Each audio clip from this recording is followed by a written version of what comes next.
সময় অসমবাসী আপোনালোকে জানিছে মোৰ কি অৱস্থা হৈ আছে যিজন মানুহে মোক ইয়ালৈ এটা বিশেষ অভিযান দি পঠিয়াইছিলে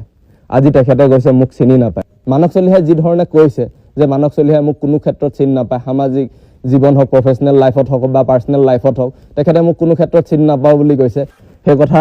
প্ৰকৃততে তেখেতে যে এটা মিছা কথা কৈছে তেখেতে নিজক বচোৱাৰ এটা যে সম্পূৰ্ণ পৰিকল্পনা কৰিছে সেই কথা আপোনালোকক মই জনাব বিচাৰিছো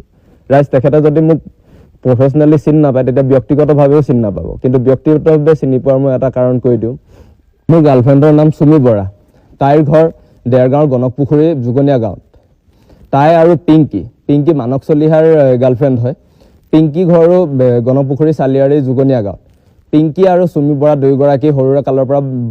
বান্ধৱী আৰু তেওঁলোক দুয়োগৰাকী একেখন স্কুলতে পঢ়া একেখন গাঁৱৰে একেখন চুবুৰীৰে ছোৱালী আৰু দুয়োগৰাকী যেতিয়া বান্ধৱী হয় দুয়োগৰাকী বাল্যকালৰ বান্ধৱীৰ মাজত তেওঁলোকৰ বয়ফ্ৰেণ্ডৰ কথা কেতিয়াও আলোচনা নোহোৱাকৈ নাথাকে আলোচনা হয় আৰু সকলোৱে চিনি পায় মই যেনেকৈ পিংকিৰ বয়ফ্ৰেণ্ডক চিনি পাওঁ ঠিক তেনেধৰণে মানৱ চলিহাই মোক চিনি পায় মানৱ চলিহা কোনো প্ৰজেক্ট অফিচাৰ অৰ্গেনিক ফাৰ্মিঙৰ কোনো প্ৰজেক্ট অফিচাৰ বা অৰ্গেনিক ফাৰ্মিঙৰ লগত জড়িত ব্যক্তি নহয়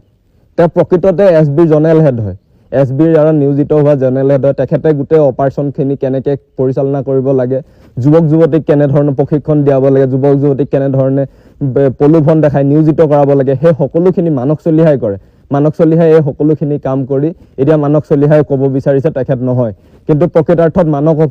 চলিহাই হয় এছবিৰ জনেৰেল হেড আৰু মানৱ চলিহাই কোনো প্ৰমাণ যি আৰু এনেদৰে মানৱ চলিহাৰ বিৰুদ্ধে অভিযোগ উত্থাপন কৰিছে আলফা স্বাধীনৰ শিবিৰৰ পৰা মানস বৰগোহাঁই ইটোৰ পাছত সিটো সামাজিক মাধ্যমত ভিডিঅ' ভাইৰেল হৈ পৰিছে প্ৰকৃততে কিমান দূৰ সত্য বা কিমান দূৰ অসত্য পিছত হয়তো সকলোখিনি জল পটপটকৈ ওলাই পৰিব কিন্তু আজিৰ তাৰিখত পুনৰ আলফা স্বাধীনৰ শিবিৰৰ পৰা অন্য এক ভিডিঅ' প্ৰেৰণ কৰিছে সামাজিক মাধ্যমত